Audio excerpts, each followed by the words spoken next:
So I cracked my NEET UG in 2017, got into Government Medical College Nagpur and started my MBBS journey over there. तो वो life का एक ऐसे phase था 2017 में कि फर्स्ट टाइम ऐसा कुछ फील आ रहा था कि मैंने लाइफ में कुछ अकम्प्लिश किया है, कुछ सिग्निफिकेंट तौर पे मैंने हासिल किया है, क्योंकि नीट यूजी जैसी एक कॉम्पिटिटिव एग्जाम क्रैक करके एक गवर्नमेंट कॉलेज में मैंने अपनी एमबीबीएस की सीट हासिल की थी। सो उसका एक फीलिंग, उसका एक जो ऑरा था वो एक डिफरेंट फील हो रहा था। सो आई वॉज वेरी एक्साइटेड कि मेरा कॉलेज कैसा होगा, कौन से सब्जेक्ट्स रहेंगे फर्स्ट ईयर में, मेरा फर्स्ट ईयर कैसे जाएगा, कॉलेज का प्रीमाइसेस कैसे होगा, क्योंकि अब तक तो मेडिकल कॉलेजेस को सिर्फ मूवीज में देखते आ रहे थे एंड उन कॉलेज में जाने का सपना वो एक्चुअली 2017 में मेरा पूरा होने जा रहा था। तो मेरा कॉलेज स्टार्ट हुआ on 4th of August and मुझे याद है हम एनाटॉमी लेक्चर हॉल में बैठे थे, मेरी बैच में 200 लोग थे, हमारा लेक्चर खत्म हुआ एंड कुछ टोली आई हमारी सीनियर्स की for telling us the rules and regulations की जो हमें फॉलो करने हैं। तो सबसे पहला रूल ये था कि you don't have to wear any watch, you don't have to wear any belt, sleeves जो है वो फोल्ड नहीं होनी चाहिए, वो प्रॉपर नीचे होनी चाहिए। लड़कियों के लिए एक प्रॉपर ड्रेस कोड था जो उनको फॉलो करना था। किसी सीनियर से अगर तुम बात कर रहे हो तो you should look down towards your third button और नीचे सर झुका के बात करनी है सीनियर से, आंखों में आंखें डाल के बात नहीं करनी है। किसी सीनियर को उनका नाम या उनकी बैच नहीं पूछना है। सो ये कुछ वियर्ड रूल्स हमारे सीनियर्स ने हमको बताए थे। बाकी सारी चीजें तो ठीक है कि यार जूनियर सीनियर में एक रिस्पेक्ट वाला वो माहौल होना चाहिए, so we should follow those rules, but वो वॉच ना पहनना, बेल्ट ना पहनना, ये सारी चीज़ों का मुझे सेंस नहीं मिल रहा था कुछ। बट ये हुई एक बात, कुछ अच्छे सीनियर्स भी मिले। आई ट्राइड आस्किंग देम कि फर्स्ट ईयर में कैसे अप्रोच करना है एनाटॉमी, फिजियोलॉजी, बायोकेमिस्ट्री जैसे सब्जेक्ट्स को, किस तरीके से पढ़ना है, क्या पढ़ना है actually.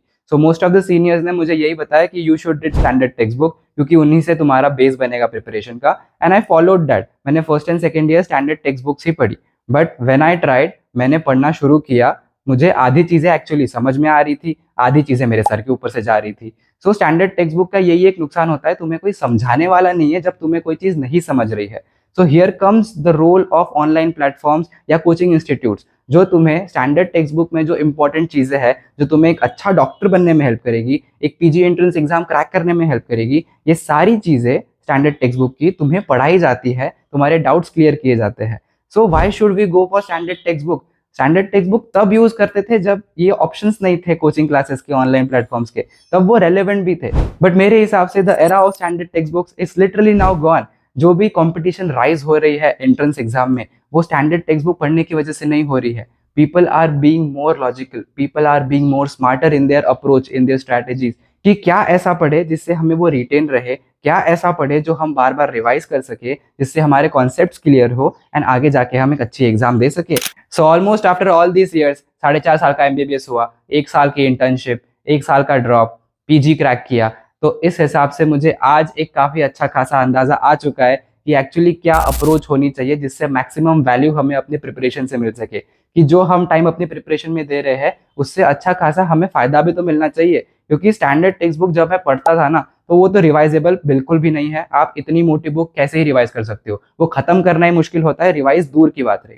And at the and reality बताता हूँ कि मैंने बुक्स पढ़े, कुछ समझ में आ रहा है, कुछ समझ में नहीं आ रहा है। एट दी एंड सिचुएशन क्या आती है, एग्जाम पास आ रही है, यूनिवर्सिटी एग्जाम्स, तो उसके लिए प्रीवियस ईयर जो बुक्स है वो निकालो, प्रीवियस ईयर टॉपिक्स देखो और सिर्फ उन्हीं टॉपिक्स को पढ़ के एग्जाम क्रैक कर लो अपनी। बट ये तुम्हारा एक पूरा सब्जेक्ट का क्लियर या कंप्लीशन टाइप फील ही नहीं होता है। ऐसा लगेगा कि सिर्फ फर्स्ट ईयर की फाइनल एग्जाम निकालने के लिए तुमने वो चीज पढ़ रखी है, उसके अलावा कोई आइडिया नहीं है किसी टॉपिक का।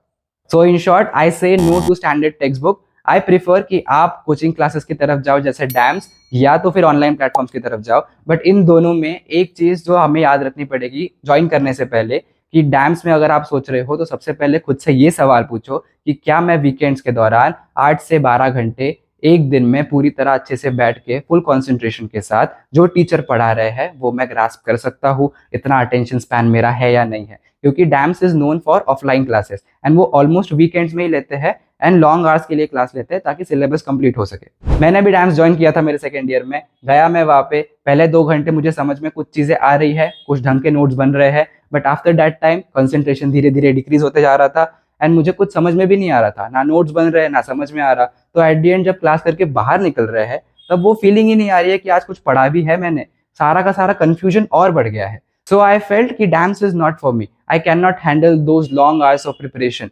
तो इसलिए I incline towards the online preparation sources जैसे मैरो, प्रेप लैडर या सेरेबेलम हो गया। But I join them in the third year और इसी चीज का मुझे रिग्रेट है कि काश मैंने ये फर्स्ट ईयर से ज्वाइन कर लिए होते तो शायद मेरा इंटर्नशिप अटेम्प्ट में ही पीजी क्रैक हो जाता, मेरा 1 साल जो ड्रॉप का था वो बच जाता। बट तब गाइडेंस नहीं थी। मैं मेरी फैमिली ट्री में फर्स्ट एमबीबीएस डॉक्टर हूँ, तो वो एक्चुअल अप्रोच कैसी रखनी थी उसका कोई क्लियर कट आइडिया नहीं था। एंड 2017 में यूट्यूब के ऊपर भी इतना सारा कंटेंट नहीं था वैल्यूएबल वाला जो हमें एक्चुअली गाइड कर सके कि कैसे अप्रोच करना है। आज मैं तुमको ये सब चीज़ें बता सकता हूँ क्योंकि मैंने ये सब चीज़ एक्सपीरियंस की है। मैं तुम्हारी जगह पे ही एक टाइम पे था जब मुझे कुछ समझ में नहीं आ रहा था, बट आज जब मुझे समझ में आ चुका है तब मैं अपनी तौर से थोड़ा बहुत बताने की कोशिश कर सकता हूँ। सो इन शॉर्ट, अगर मैं अपना एमबीबीएस अभी स्टार्ट कर रहा होता so I would go for online platforms. अभी उनमें भी बहुत सारे ऑप्शंस अवेलेबल है मार्केट में। Cerebellum, PrepLadder, Marrow and PW ने भी लॉन्च करके रखा हुआ है। सो हमें कैसे पता चलेगा कि हमें किसमें सब्सक्रिप्शन लेना है? सो आई वुड रिकमेंड कि आप हर एक ऐप को डाउनलोड करो, उनके फर्स्ट ईयर के फ्री वीडियोस रहते हैं वो आप वॉच करो। उसके थ्रू हमें ये अंदाजा आ जाएगा कि किस टीचर का जो टीचिंग स्टाइल है वो हमसे रेजोनेट हो पा रहा है, क्योंकि कंटेंट ऑलमोस्ट सेम है and every teacher tries his or her best to teach. But हमें ये देखना पड़ेगा कि हमारी फ्रीक्वेंसी किस टीचर से, किस प्लेटफॉर्म से मैच हो रही है। तो सबसे पहला काम यही होना चाहिए कि ऐप डाउनलोड करके उनके फ्री वीडियोस देखो, उससे पता करो कि मुझे किस प्लेटफॉर्म पे जाना है, उसका subscription low and start watching the main videos of those first year 3 subjects. तो अभी एक क्विक टिप मेरी तरफ से कि मैं अगर होता तो मैं सेरेबेलम की तरफ जाता, और उसका स्पेसिफिक रीजन ये है कि cerebellum provides you with the first year separate plan. First year के नोट्स अलग से प्रोवाइड करता है and it is quite affordable. अगर आपके घर पे फाइनेंशियल इश्यूज है तो आप सेरेबेलम की तरफ जा सकते हो। एंड उसमें एक बात और अच्छी है कि सेरेबेलम में हमको टेस्ट एंड डिस्कशंस भी मिलते हैं। अगर हमने एक सब्जेक्ट कंप्लीट कर लिया, उसका टेस्ट दे रहे हैं हम, और अगर हमें कुछ चीज़ें समझ में नहीं आई, हमारा कोई क्वेश्चन रॉन्ग हो गया, तो कोई बताने वाला चाहिए कि ये क्यों रॉन्ग हुआ, इसको इस तरह सोचना चाहिए था। हम जरूर एक्सप्लेनेशन पढ़ के जो नीचे दिया रहता है क्वेश्चन का उसको समझने की कोशिश कर सकते हैं, बट बेटर है कि कोई टीचर ही हमको समझाए तो हमें और अच्छे से समझेगा वो चीज़। तो ये जो टेस्ट एंड डिस्कशन वाला सिस्टम है ये मुझे फिलहाल सेरेबेलम में ही दिखा है, क्योंकि मैरो एंड प्रेपलैडर मेरे हिसाब से फिलहाल तो प्रोवाइड नहीं कर रहा है ऐसा कोई। एंड साथ ही साथ अफोर्डेबल भी है, टीचर्स भी अच्छे हैं। तो अगर मैं होता तो मैं सेरेबेलम ज्वाइन करता। मैरो ने भी अपना फर्स्ट ईयर फाउंडेशन कोर्स निकाला है जिनमें वो first year specific subject videos आपको प्रोवाइड करेंगे, उसके question bank and subject test भी रहेंगे। तो इसलिए मैंने बोला कि आपको ट्राई करनी है सब चीज़ें एंड उसके बाद एक डिसीजन लेना है कि अपना पैसा कहाँ पे इन्वेस्ट करना है। सो अभी सब्सक्रिप्शन वगैरह ले लिया, सब डिसाइड हो गया, अब हमें आगे प्रोसीड कैसे करना है। First of all we have to start watching the main videos. हम अपने रूटीन में ऐसा रख सकते हैं कि 2 सब्जेक्ट साथ में कर रहे हैं, या ऐसा भी कर सकते हैं एक सब्जेक्ट खत्म होने के बाद दूसरे पे जंप करें, वो आपका पर्सनल चॉइस है। बस इतना ध्यान में होना चाहिए कि एक सब्जेक्ट जल्दी से जल्दी वीडियोस देख के उसकी एक रीड हो जानी चाहिए। इसका मतलब क्या है कि आज अगर मैंने 3 वीडियोस देखे हैं तो 3 वीडियोस के जो मॉड्यूल है, जो नोट्स रहेंगे, वो मुझे कल सुबह उठ के रिवाइज कर लेने चाहिए, ताकि कुछ भी ऐसे पीछे पेंडिंग चीजें ना रहे मेरे प्रिपरेशन में। तो ऐसा करके हम 3 सब्जेक्ट्स के मेन वीडियोस जल्दी से जल्दी खत्म कर सकते हैं। जब हमारा एक सब्जेक्ट का पूरा वीडियो खत्म हो जाए उसके बाद हमें प्रीवियस ईयर क्वेश्चन सॉल्व करने हैं उस पर्टिकुलर सब्जेक्ट्स के। अब ये इसलिए बोल रहा हूँ क्योंकि नोट्स भी बहुत वास्ट रहेंगे, बहुत कुछ चीजें दी रहेगी। जब हम प्रीवियस ईयर क्वेश्चन करते हैं तब हमें समझ में आता है कि एक्चुअली उस टॉपिक में से कैसा क्वेश्चन फॉर्मुलेट होके किस हिस्ट्री के बेसिस पे क्वेश्चन आया था। तो हमें चीजें समझने में आसानी हो जाती है सब्सिक्वेंट रीड्स में, क्योंकि हमें प्रीवियस ईयर टॉपिक्स का अंदाजा आ चुका रहता है। तो जब हम वापस से वो नोट्स पढ़ते हैं और वो टॉपिक हमारे सामने आता है तो हमें याद रहेगा कि इस टॉपिक से ऐसा ऐसा कुछ क्वेश्चन आया था, तो मुझे ये टॉपिक शायद और अच्छे से या डिटेल में ध्यान दे के पढ़ना पड़ेगा।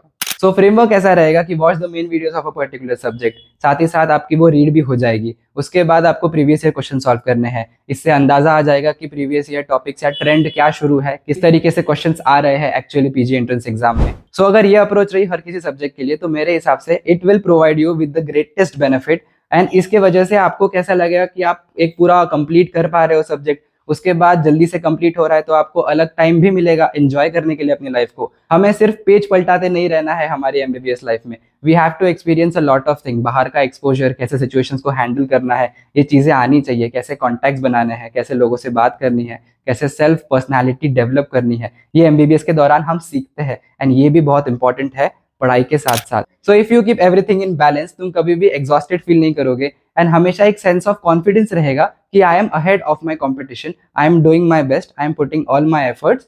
तो ये सब चीजें करनी चाहिए इस तरीके से। एंड रही बात वीडियोस को देख के खुद नोट्स बनाने हैं या प्रिंटेड नोट्स को ही पढ़ना है, मेरे हिसाब से मेरी खुद की हैंडराइटिंग इतनी अच्छी नहीं है तो मैं अपने खुद के नोट्स भी नहीं पढ़ पाता अच्छे से। तो मैं ये रिकमेंड नहीं करूंगा जिसकी हैंडराइटिंग बुरी है, जो नहीं पढ़ पाते अपने नोट्स, वो प्रिंटेड नोट्स की तरफ ही जाओ। बट हमें टाइम भी तो थोड़ा सा मैनेज करना पड़ेगा। एनाटॉमी में इतनी सारी डायग्राम्स रहती है, इतनी कॉम्प्लिकेटेड चीजें रहती है, वो खुद से बनाने जाओगे कितना सारा टाइम जाएगा उसके अंदर। उससे अच्छा प्रिंटेड नोट्स ले लो, उसमें सब कुछ अच्छे से हाईलाइट करके दिया रहेगा, कौन सा वर्ड इंपॉर्टेंट है, किस डायग्राम को कैसे लेबलिंग किया हुआ है, तो हमारा टाइम उसमें बचेगा। मुझे पता है कि जब हम खुद हाथ से लिखते हैं तो ये पिक्टोरियल मेमोरी हमारी बन जाती है, बट वही सेम चीज कंपनसेट करने के लिए हम मल्टीपल रिविजन्स भी तो कर सकते हैं। जो टाइम हमारा लिखने में बच जाएगा, वही टाइम अगर हम बाद में उसी नोट्स को रिवाइज कर ले तो वो सेम तरह की पिक्टोरियल मेमोरी बन जाएगी। तो मेरे हिसाब से वीडियोस देखो, प्रिंटेड नोट्स लो, उस हिसाब से पढ़ते रहो। इससे तुम अपना टाइम भी एफिशिएंटली यूज कर सकते हो, एंड अगर तुम्हें कोई हॉबीज वगैरह सीखनी है तो उसमें भी टाइम स्पेंड कर सकते हो। तो फर्स्ट ईयर से रिलेटेड जो भी डाउट्स थे, कुछ आपने कमेंट सेक्शन में पूछे थे, कुछ मैंने खुद से ऐड किए अपने एक्सपीरियंस के थ्रू। सो ये मैंने इस वीडियो में कवर करने की कोशिश की। बट इस वीडियो को एंड करने से पहले एक इंपॉर्टेंट चीज़ है जो हाईलाइट करनी है। Now you are going to enter your MBBS. तुम्हें बहुत सारे सीनियर्स मिलेंगे, बहुत सारी अलग अलग एडवाइस मिलेगी, बट तुम्हें उसी एडवाइस को फॉलो करना है जो तुम्हें लगता है कि तुम्हारी प्रिपरेशन में हेल्पफुल है, जो तुम्हारी प्रिपरेशन को स्ट्रांग बना सकती है। रैंडमली कुछ लोग कुछ और कर रहे हैं इसलिए उनको फॉलो नहीं करना है। तुम खुद को एनालाइज करो, तुम समझो कि तुम्हारे लिए क्या बेस्ट है, एंड उस अप्रोच के साथ स्टिक करो हमेशा, क्योंकि चेंज करते रहोगे तो कंफ्यूजन और बढ़ते जाएगा। एंड जो वीडियो के स्टार्ट में चीज़ बताई थी ना कि हमें वॉच पहनना अलाउड नहीं है, बेल्ट पहनना अलाउड नहीं है, इसका कोई साइंटिफिक रीजन नहीं है। ये बस एक प्रथा चलती आ रही है कि उनके सीनियर्स ने उनको सेम चीज़ करने लगाई थी, इसलिए आज वो हमें यानी उनके जूनियर्स को सेम चीज़ बता रहे हैं। तो इससे ये मॉरल ऑफ द स्टोरी निकलता है कि अगर तुम्हारा फर्स्ट ईयर में एक्सपीरियंस कहीं खराब हो किसी सीनियर्स के साथ, इसका मतलब ये नहीं कि तुम सेम चीज़ अपने जूनियर्स के साथ करो। अगर आज कोई जूनियर आके मुझसे मेरा नाम पूछता है, मुझसे मेरा बैच पूछता है, तो मैं ऑफेंड नहीं होऊंगा। ऑफेंड होने वाली एक्चुअली कोई चीज़ ही नहीं है। और मैं ये भी नहीं चाहूंगा कि मेरा जूनियर मुझसे सर नीचे झुका के बात करे। मैं चाहूंगा कि वो कॉन्फिडेंटली बात करे, मुझसे आंखों में आंखें मिला के बात करे, ताकि उसको कभी भी सेंस ऑफ इनसिक्योरिटी ना हो। तो ये बात याद रखना कि जब तुम सीनियर बनोगे तब एक अच्छे सीनियर बनना और अपने जूनियर्स को अच्छी तरह से गाइड करना।